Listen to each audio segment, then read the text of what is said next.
I welcome you to this channel Syntax. I was lived, I lived.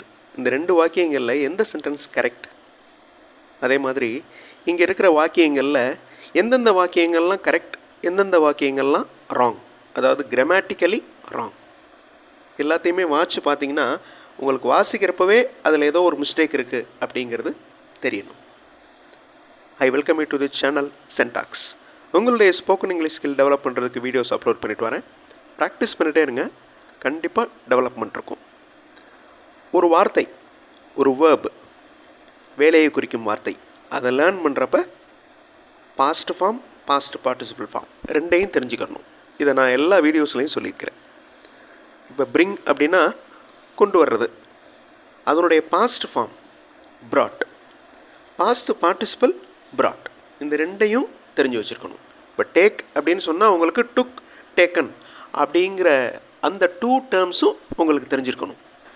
எதுக்காக இந்த வேர்போட past tense, past participle தெரிஞ்சு வச்சுருக்கணும்? இங்கிலீஷில் பேசுகிறப்ப எழுதுகிறப்ப மேக்ஸிமம் பாஸ்ட் பார்ட்டிசிபிள் தான் யூஸ் பண்ணுவோம். அதுக்கு அடுத்து பாஸ்ட் டென்ஸ், அதுக்கு அடுத்து தான் present tense. Present tense use பண்ணவே மாட்டோமா? அப்படி கிடையாது. ப்ரெசன்ட் டென்ஸை விட பாஸ்ட் பார்ட்டிசிபிள் நிறைய இடங்களில் யூஸ் பண்ணுவோம், பாஸ்ட் டென்ஸ் நிறைய இடங்களில் யூஸ் பண்ணுவோம். Look at these sentences. He gives, அவர் கொடுக்கிறார். ஹீ கேவ், அவர் கொடுத்தார். ஸோ கிவோட பாஸ்ட் டென்ஸ் கேவ். அர்த்தமே மாறிடுது. இது உங்களுக்கு தெரியும், இது பேசிக். அடுத்த சென்டென்ஸ் பாருங்கள். ஹீ இஸ் கிவன், அவருக்கு கொடுக்கப்பட்டது. ஹீ வாஸ் கிவன், அவருக்கு கொடுக்கப்பட்டிருந்தது.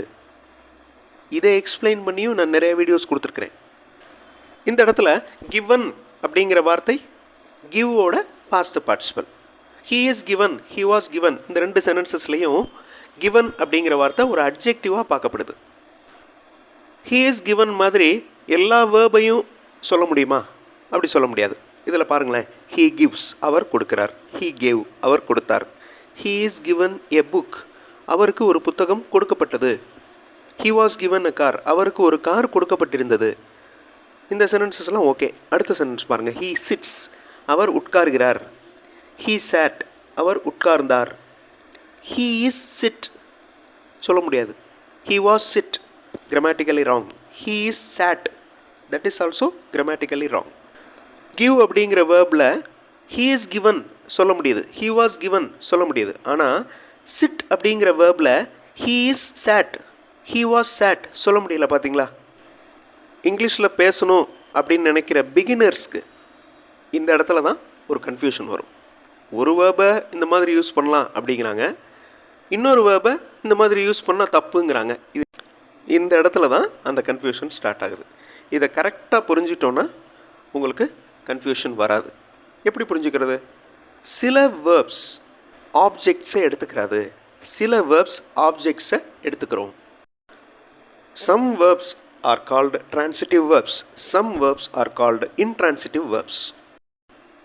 இப்படிலாம் நான் எக்ஸ்பிளைன் பண்ணேன்னா என்னோடய ஸ்டூடெண்ட்ஸ் இந்த டேர்ம்ஸ் எல்லாம் சொல்லாதீங்க சார், எக்ஸாம்பிளில் சொல்லுங்கள் அப்படின்னு சொல்லுவாங்க.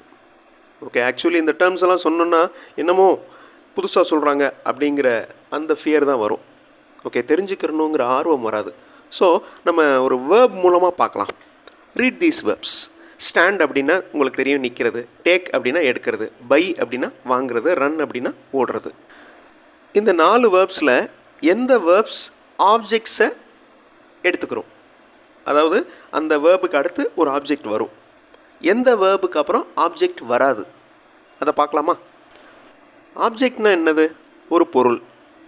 ஓகே, ஐ ஸ்டாண்ட், நான் நிற்கிறேன். Under a tree, under a tree அப்படிங்கிறது பொருள் கிடையாது, ஒரு இடம். அப்போ இந்த ஸ்டாண்ட் அப்படிங்கிற வேர்ப் ஆப்ஜெக்டை எடுத்துக்கிறாது. ஐ டேக் எ புக், நான் ஒரு புக்கை எடுக்கிறேன். ஒரு புக் அப்படிங்கிறது என்னது? ஒரு பொருள். அப்போ இந்த டேக் அப்படிங்கிறது ஆப்ஜெக்டை எடுத்துக்கிறது. ஐ பை எ கார், காருங்கிறது பொருள். அப்போ பை அப்படிங்கிற வேர்ப் ஒரு ஆப்ஜெக்டை எடுத்துக்கிறது. ஐ ரன், நான் ஓடுகிறேன். ஃபாஸ்ட், வேகமாக, நான் வேகமாக ஓடுகிறேன். அப்போ இந்த ரன் அப்படிங்கிற வேர்ப் ஆப்ஜெக்டை எடுத்துக்கிறாது. கிராமட்டிக்கல் டேர்மில் ஆப்ஜெக்டை எடுத்துக்கிற வேர்ப்ஸை ட்ரான்சிட்டிவ் வேர்ப்ஸ் அப்படின்னு சொல்லுவோம். ஆப்ஜெக்டை எடுத்துக்கொள்ளாத வேர்ப்ஸை இன்ட்ரான்சிட்டிவ் வேர்ப்ஸ் அப்படின்னு சொல்லுவோம். Now I was lived, I lived. Live அப்படிங்கிற வேர்பை யூஸ் பண்ணியிருக்கோம் இந்த ரெண்டு வாக்கியங்கள்லையும். ரெண்டு வாக்கியங்களில் எந்த வாக்கியம் தப்பு? இந்த லிவ் அப்படிங்கிற வேர்ப் எந்த கேட்டகரிக்குள்ளே வருது? அதாவது ஆப்ஜெக்ட் எடுத்துக்கிறதா, ஆப்ஜெக்ட் எடுத்துக்கலையா? இந்த வேர்பை அப்ளை பண்ணி பாருங்கள். I live under a tree, I live a book, I live a car, I live fast. இதில் எந்த வாக்கியம் correct? I live under a tree கரெக்டாக வருதா? அப்போ இந்த வேர்ப் ஆப்ஜெக்டை எடுத்துக்கல. I live in forest correct, I live in my home இது கரெக்ட், ஐ லிவ் ஹாப்பிலி. இது எல்லாமே பொருட்கள் கிடையாது, எல்லாமே இடங்கள், தன்மைகள். ஸோ இந்த மாதிரி கண்டுபிடிக்கணும். நம்ம ஃபர்ஸ்ட் பார்த்தோம்ல, he is given, he was given. அதே மாதிரி he is said, he was chat சொல்ல முடியல. சில வேர்ப்ஸை அந்த மாதிரி சொல்லலாம், அதாவது he is given, he was given மாதிரி சொல்லலாம். சில வேர்ப்ஸை சொல்ல முடியாது. இங்கே இருக்கிற வாக்கியங்கள் எல்லாத்தையுமே பாருங்களேன். சில வாக்கியங்கள் grammatically wrong. I walk in garden, நான் ஒரு கார்டனில் நடந்து கொண்டிருக்கிறேன். I walk in garden. ஐ ஆம் வாக்ட் இன் கார்டன் சொல்ல முடியாது. I was walked in garden wrong. He runs slowly, அவர் மெதுவாக ஓடுகிறார். He is run slowly that is wrong. So இந்த எக்ஸாம்பிள்ஸ்லேருந்து என்ன தெரியுது? அதாவது பொருட்கள் எடுத்துக்கொள்ளாத, ஆப்ஜெக்ட்ஸ் எடுத்துக்கிறாத வேர்பை பாஸ்ட் பார்ட்டிசிபிளில் சொல்ல முடியாது. Now look at these sentences. என்னோடய ஸ்டூடெண்ட்ஸுக்கு இந்த மாதிரி ஒரு டீப்பாக ஒரு கிராமர் பார்ட் டீச் பண்ணுறப்ப நடுவில் இது எதுக்காக படிக்கிறோம் அப்படிங்கிறத சொல்லுவேன். இப்போ நம்ம இதை எதுக்காக தெரிஞ்சுக்கிறோம்? ஏன் ஒரு சில வேர்ப் ஆப்ஜெக்ட் எடுத்துக்கிறது, ஒரு சில வேர்ப் ஆப்ஜெக்ட் எடுத்துக்கல? ஸோ அதான் கிராமர் ஸ்ட்ரக்சர், அதான் sentence pattern. He is given, he was given, இந்த சென்டென்சஸ் ஞாபகம் வச்சுக்கோங்க. ஹீ இஸ் சேட் யூஸ் பண்ண முடியல. ஸோ இந்த மாதிரி ட்ரான்சிட்டிவ் வேர்ப்ஸை யூஸ் பண்ணி சில சென்டென்சஸ் ஃப்ரேம் பண்ணலாம், இன்ட்ரான்சிட்டிவ் வேர்ப்ஸை யூஸ் பண்ணி சில சென்டென்சஸ் ஃப்ரேம் பண்ணலாம். ரெண்டையும் மிங்கிள் பண்ண முடியாது. ஸோ இதைத்தான் நம்ம தெரிஞ்சுக்கிறோம். Active voice, passive voice.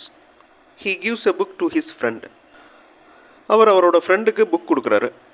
Passive வாய்ஸில் a book is given by him to his friend, his friend is given a book by him. இந்த ரெண்டு டைப்பில் எழுதலாம், ஆனால் அர்த்தம் ஒரே அர்த்தம் தான். ஆக்டிவ் வாய்ஸில் இருக்கிற சென்டென்ஸுக்கும் ஒரே அர்த்தம் தான், பேசிவ் சென்டென்ஸ்லையும் ஒரே அர்த்தம் தான். இங்கிலீஷில் பேசுகிறப்ப எழுதுகிறப்ப ஒரே டைப் ஆஃப் சென்டென்சஸை யூஸ் பண்ணிகிட்டே இருக்க முடியாது. பேசிவ் வாய்ஸில் சொல்லுவோம், திடீர்னு டைரக்ட் ஸ்பீச்சில் சொல்லுவோம், திடீர்னு இன்டைரக்ட் ஸ்பீச்சில் சொல்லுவோம். ஸோ இந்த மாதிரி யூஸ் பண்ணுறதுக்கு தான் இந்த கிராமரை நம்ம லேர்ன் பண்ணுறோம். ஆக்டிவ் வாய்ஸ்லேருந்து பேசிவ் வாய்ஸ்க்கு மாறி இருக்குது ஃபர்ஸ்ட் சென்டென்ஸ். அதே மாதிரி தேர்ட் சென்டென்ஸ் மாறி இருக்குது, செகண்ட் சென்டென்ஸ் மாற முடியல பாருங்கள். லைக் தட் ஃபோர்த் சென்டென்ஸ் மாற முடியல பாருங்கள். Now look at these verbs. இந்த வேர்ப்ஸை யூஸ் பண்ணி some sentences I have written. இதில் எந்தெந்த சென்டென்சஸ்லாம் கரெக்ட் அப்படிங்கிறத வீடியோ பாஸ் பண்ணிவிட்டு ரீட் பண்ணி, பொறுமையாக ரீட் பண்ணி கண்டுபிடிங்க எந்தெந்த சென்டென்சஸ்லாம் ராங். இப்போ உங்களுக்கு இந்த எக்ஸசைஸ் பண்ணுறப்ப கண்டிப்பாக நம்ம என்ன லேர்ன் பண்ணுறோம் அப்படிங்கிறது தெரிஞ்சிடும். எந்தெந்த வேர்ப்ஸ் ட்ரான்சிட்டிவ், எந்தெந்த வேர்ப்ஸ் இன்ட்ரான்சிட்டிவ். வீடியோ பாஸ் பண்ணிக்கோங்க. ஆன்சர் ஃபியூ செகண்ட்ஸில் டிஸ்பிளே ஆகும். Now check your answers. Red கலரில் மார்க் பண்ணியிருக்கிறது எல்லாமே கிராமட்டிக்கல் மிஸ்டேக்ஸ் இருக்கிற சென்டென்சஸ். க்ரீன் கலரில் இருக்கிறது கரெக்ட் சென்டென்சஸ். இதை எக்ஸ்பிளைன் பண்ணி நிறைய வீடியோஸ் நான் இந்த சேனலில் கொடுத்துருக்குறேன். இது ஒரு டைப் ஆஃப் லேர்னிங். அடுத்த வீடியோவில் இன்னொரு இன்ட்ரெஸ்டிங்கான கிராமர் பார்ட்டோடு பார்க்கலாம். தேங்க்ஸ் ஃபார் வாட்சிங் and thanks for your valuable comments.